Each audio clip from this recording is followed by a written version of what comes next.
हिमालय के जंगल में सेठ कड़कनाथ अपनी बहू टुनटुनी चिड़िया के साथ रहते थे। उनका बेटा शहर में नौकरी करता था। सेठ कड़कनाथ की बहू टुनटुनी चिड़िया गर्भवती थी। एक दिन सेठ अपने नौकर बिरजू से कहते हैं, अरे बिरजू, तेरी नजर में कोई काम करने वाली हो तो बताना। बहू से घर के कामकाज नहीं हो पाते। अंडे देने का समय करीब आ गया है।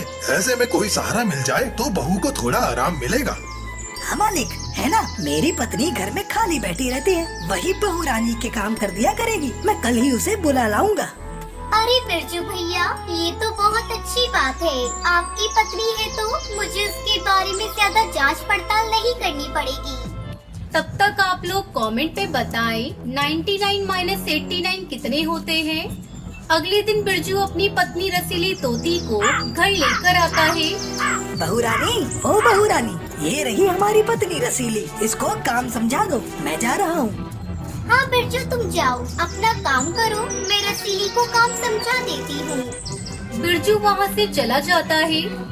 मैम साहब, आपका ये घर कितना बड़ा है, बिल्कुल राजा महाराजा के महल जितना बड़ा है। हाँ रसीली, इसे मेरे दादा ससुर जी ने बनवाया है। फिर टुनटुनी चिड़िया रसीली तोती को किचन का सारा काम समझा देती है। मालकिन, अब आप जाकर आराम करिए, तब तक मैं सारा काम निपटा कर आती हूँ। इस तरह समय गुजरने लगता है और टुनटुनी चिड़िया अंडा देती है। टुनटुनी चिड़िया अपने अंडे की देखभाल अच्छी तरह से करने लगती है। आज परिवार के सभी सदस्य बहुत खुश थे क्योंकि अंडे से बच्चा बाहर आने वाला था। शाम होते होते उस अंडे से एक सुंदर सा बच्चा बाहर आता है। अरे मैम साहब, ये बच्चा तो बहुत सुंदर है, आपके ऊपर गया है। इसकी चोंच तो बिल्कुल आपकी तरह है। रसीली, लेकिन इसकी आँख इसके पापा पर गई हैं। इस तरह से सभी बच्चे को प्यार करने लगते हैं। एक दिन रसीली तोती की सास गांव से अपने बेटे बिरजू के घर आती है, पर घर में बेटे बहू को न पाकर वो सेठ कड़कनाथ के घर आती है। टुनटुनी चिड़िया का घर देखकर उसकी आंखें फटी की फटी रह जाती है। घर आकर वो अपनी बहू रसीली से कहती है, अरे ओ रसीली बहुरिया, ये सेठ तो बहुत धनी लागत है हमका। हमारे दिमाग में विचार आ रहा है जिससे हमारी गरीबी दूर हो जाएगी। कैसे अम्मा जी? तू हमारी बात ध्यान से सुन। सेठ का पोता चुरा कर हम उसे किसी मालदार पार्टी को बेच देंगे, जिससे हमें अच्छी कीमत मिलेगी। वाह अम्मा जी, आपके दिमाग का तो जवाब नहीं। तो ठीक है बहुरिया, कल से ही हम दोनों काम पर लग जाते हैं। अगले दिन सुंदरी कौवी एक निसंतान दंपति से 10 लाख में उस बच्चे का सौदा तय कर लेती है और मौका देखकर दोनों सास बहू सेठ के पोते को चुरा लेती हैं। बच्चे को घर में न पाकर घर में कोहराम मच जाता है। अरे बिरजू रसीली, बच्चा चोरी हो गया। कहाँ हो तुम दोनों? तुम दोनों के रहते बच्चों को कौन चुरा सकता है? तुम कहाँ थी रसीली? तुम्हें तो हमने बच्चों की देखभाल करने के लिए रखा था। मालिक, वो मुन्ना रो रहा था। मैं दूध लेने किचन में गई थी। जब दूध लेकर बाहर आई तो बच्चा नहीं था। हमारी कोई गलती नहीं सरकार। धीरे धीरे रात हो जाती है। रसीली और सुंदरी बच्चे को अपने घर में छिपा देती है। उधर बच्चा न मिलने के चलते टुनटुनी रोए जा रही थी। मुझे मेरा बच्चा ला दो, कोई मेरे बच्चे को ला दो। कौन मेरा दुश्मन है जो मेरे बच्चे को ले गया? बाबूजी, बाबूजी, कहीं से भी मेरे बच्चे को ढूंढ कर ला दीजिए। उसके बगैर मैं जिंदा नहीं रह सकती। कड़कनाथ जंगल पुलिस में शिकायत करता है। पुलिस उसे विश्वास दिलाती है कि वो टुनटुनी के बच्चे को सही सलामत खोज लेंगे। रसीली और सुंदरी बच्चे को लेकर वहाँ से भाग जाती हैं। कई महीने बीत जाते हैं। आखिरकार एक दिन वो बच्चे को जब बेचने जा रही होती है, तभी पुलिस उन्हें गिरफ्तार कर लेती है। टुनटुनी चिड़िया को उसका बेटा सही सलामत मिल जाता है। फिर सभी खुशी खुशी रहने लगते हैं। सुंदरवन के जंगल में रोज पक्षियों के बच्चों की चोरियां हो रही थी। पक्षी अपने बच्चों को कहीं अकेले आने जाने नहीं दे रहे थे। बच्चे चोरी हो जाने के डर से पक्षी अपने बच्चों को स्कूल भी नहीं भेज रहे थे। वही टुनटुनी चिड़िया और बंटी कबूतर अपनी बच्ची लूसी को भी इसी डर से स्कूल नहीं भेजते हैं। एक दिन लूसी अपने आंगन में खेल रही थी। लूसी बेटा, मैं काम करने जा रही हूँ, तू यही आंगन में ही खेलना, बाहर कहीं नहीं जाना। ठीक है माँ, मैं यहीं खेलूंगी। उस समय लूसी बॉल से खेल रही थी। अरे ये क्या, मेरी बॉल तो पेड़ की डाल पर चली गई। लेकिन माँ ने तो बाहर निकलने से मना किया है। मैं क्या करूँ, कैसे अपनी बॉल ले आऊँ? ऐसा करती हूँ, जल्दी से मैं ही जाकर बॉल ले आती हूँ। माँ को कुछ पता भी नहीं चलेगा। लूसी बॉल लेने के लिए पेड़ की डाल पर चली जाती है। तभी उसके पास एक अनजान कौवा आता है। बेटा, क्या तुम्हारे पापा घर पर हैं? मैं उन्हीं के ऑफिस में काम करता हूँ, मुझे उनसे कुछ काम है। बेटा, ये चॉकलेट लोगी? नहीं अंकल जी, मैं अनजान लोगों से चॉकलेट नहीं लेती। लेकिन बेटा, मैं तो अनजान नहीं हूँ, मैं तो तुम्हारे पापा के ऑफिस में काम करता हूँ। तुम्हें मुझसे डरने की कोई जरूरत नहीं है। चॉकलेट लो और खाओ, तब तक मैं तुम्हारे पापा से मिलकर आता हूँ। लूसी को चॉकलेट देखकर लालच आ जाता है और वो उसे खाने लगती है। चॉकलेट खाकर लूसी बेहोश हो जाती है। अब वो कालू कौवा उसे गोद में उठाकर वहाँ से भाग जाता है। टुनटुनी अपने काम में इतनी व्यस्त हो गई थी कि उसे लूसी का ध्यान ही नहीं रहता। जब उसे अपनी बेटी का ध्यान आता है तो वो दौड़कर आंगन में आती है। अरे लूसी तो यही खेल रही थी, लेकिन यहाँ नहीं है। वो कहाँ गई? लूसी बेटा, लूसी कहाँ हो? यहाँ आओ। टुनटुनी बंटी कबूतर को फोन पर ये सारी बातें बताती है। बंटी कबूतर दौड़ा दौड़ा घर आता है। टुनटुनी, तुम इतनी लापरवाह कैसे हो सकती हो? तुम्हें तो पता है जंगल में कितने चोर पक्षी घूम रहे हैं, इसीलिए तो मैंने लूसी का स्कूल जाना बंद किया था। अब मैं क्या करूँ, कहाँ ढूंढूं अपनी बेटी को? नहीं जी, ये गलती मुझसे हुई है। मेरी लापरवाही की वजह से मेरी बच्ची गायब हो गई। अब मैं ही उसे ढूंढ कर लाऊंगी। अब टुनटुनी चिड़िया पागलों की तरह जंगल के पक्षियों से लूसी के बारे में पूछने लगती है। भाई साहब, आपने मेरी बच्ची को देखा है? नहीं बहन, मैंने किसी बच्ची को नहीं देखा। तभी टुनटुनी को वहाँ से कौवी आती हुई दिखाई देती है। बहन जी, आपने किसी पक्षी को एक बच्ची को ले जाते हुए देखा है? हाँ बहन, मैंने एक काले कौवे को इधर से जाते देखा और उसके साथ एक छोटी सी बच्ची भी थी। अभी वो ज्यादा दूर नहीं गया होगा। टुनटुनी जल्दी जल्दी उस काले कौवे को पकड़ने के लिए जंगल की तरफ जाती है। थोड़ी देर तक भटकने के बाद टुनटुनी चिड़िया को एक कौवा लूसी को ले जाता हुआ दिखता है। टुनटुनी चिड़िया उसके पास जाती है और उससे कहती है, अरे ओ काले कौवे, आप मेरी बेटी को लेकर कहाँ जा रही हैं? बेटी? किसकी बेटी? कौन बेटी? ये मेरी बेटी है। इसकी तबीयत खराब है और मैं इसे डॉक्टर के पास ले जा रहा हूँ। तुम मेरी बेटी की चोरी करना चाहती हो? जल्दी हटो मेरे रास्ते से। मुझे अपनी बेटी को लेकर जल्दी डॉक्टर के पास पहुँचना है। तुम झूठ बोल रहे हो। घर पर इसके बाबा का रो रो कर बुरा हाल हो रहा है। ये मेरी बेटी है, इसे मेरे हवाले कर दो। दोनों ही उस बच्ची को अपनी बेटी बता रहे थे। उन दोनों की लड़ाई देखकर जंगल के पक्षी वहाँ पर इकट्ठा हो जाते हैं।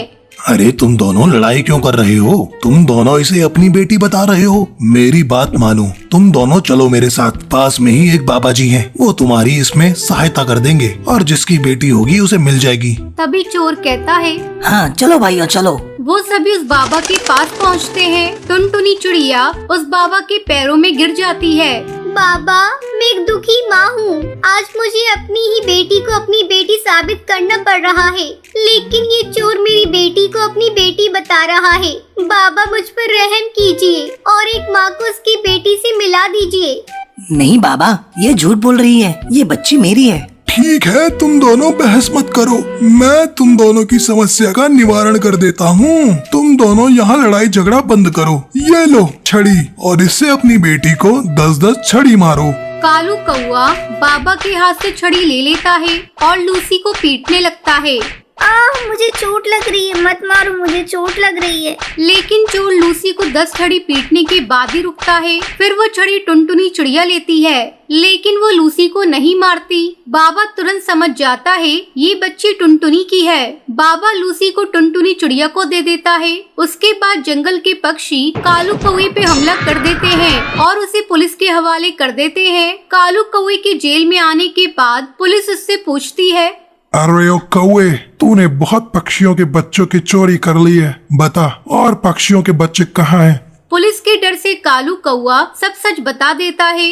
मुझे माफ कर दीजिए, मैं ही और पक्षियों के बच्चों को दूसरे जंगल में रहने वाले कसाई चील को बेच आता था। कालू कौवे के सब सच बताने के बाद पुलिस सारे पक्षियों के बच्चों को आजाद करा देती है और कालू कौवा और कसाई चील को उसके किए की सजा मिल जाती है।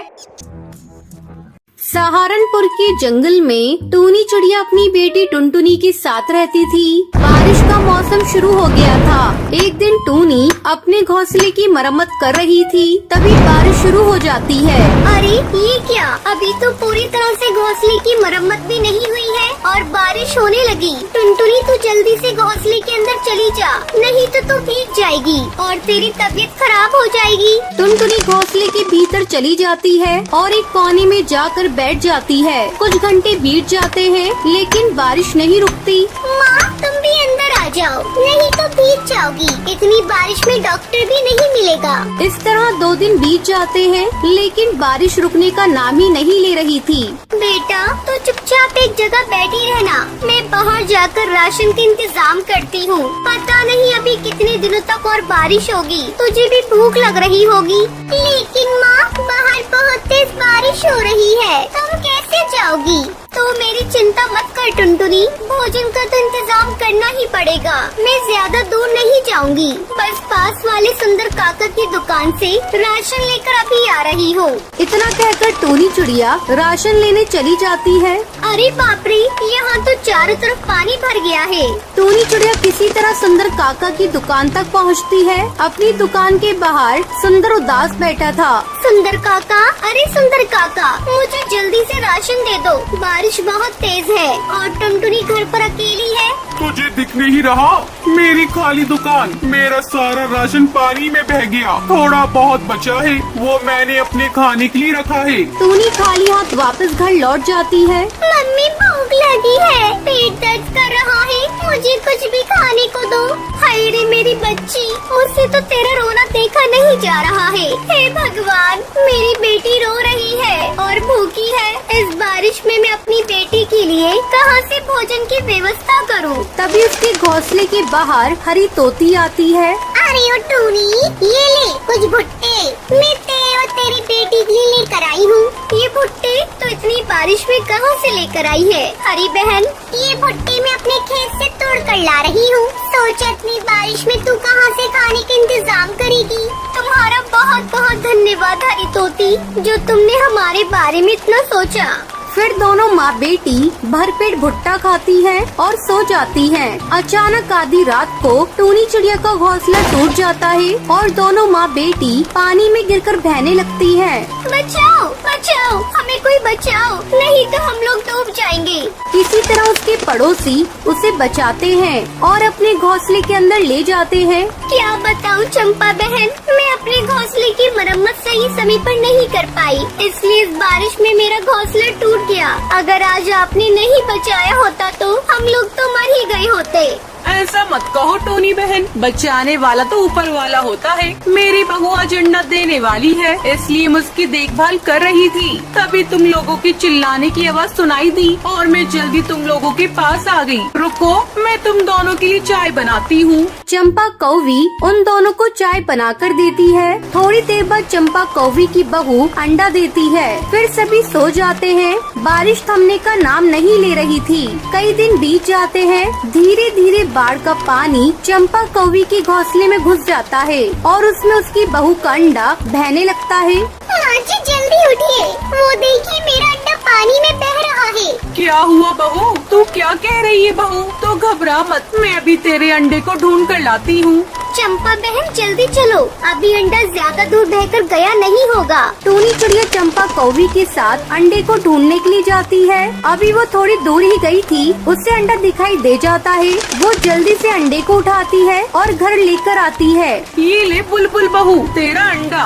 अपने अंडे को सही सलामत देखकर बुलबुल चिड़िया खुश हो जाती है। थोड़े दिनों बाद बारिश रुक जाती है। फिर टूनी चिड़िया अपना नया घोंसला बनाती है। फिर टूनी टुनटुनी के साथ खुशी खुशी रहने लगती है।